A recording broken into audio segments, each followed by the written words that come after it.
na mtoto wake mmoja ambaye kamurithi utume anaitwa Shith ibn Adam.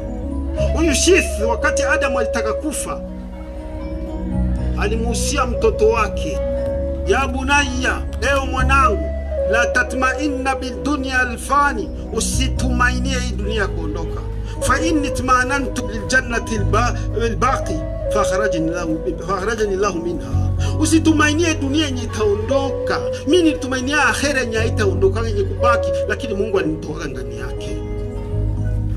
Wewe sasa unatumainia dunia yenye itaisha. Mimi nilitumainia akhera na ndio ya kubaki, Mungu akanitoa.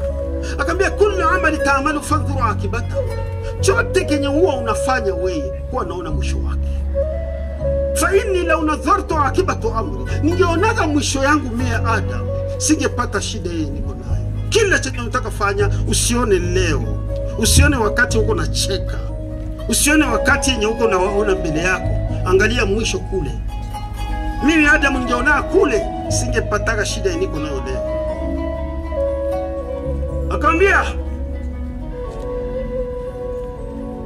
istashiru, uwe nataka mashauri wewe katika kila jambo.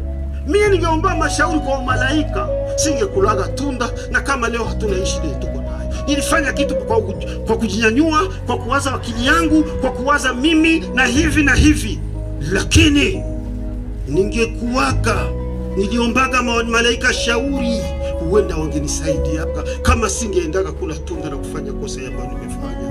Na ndio Mtume Muhammadin sallallahu alaihi wasallam anasema, man bada bil istikhara wa thanna bil istishara fa hakikatan an la tadhura ayaha.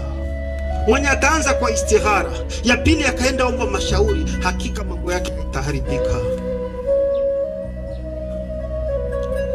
Adam alayhi salatu wasalam iko na muhusia mtoto wake,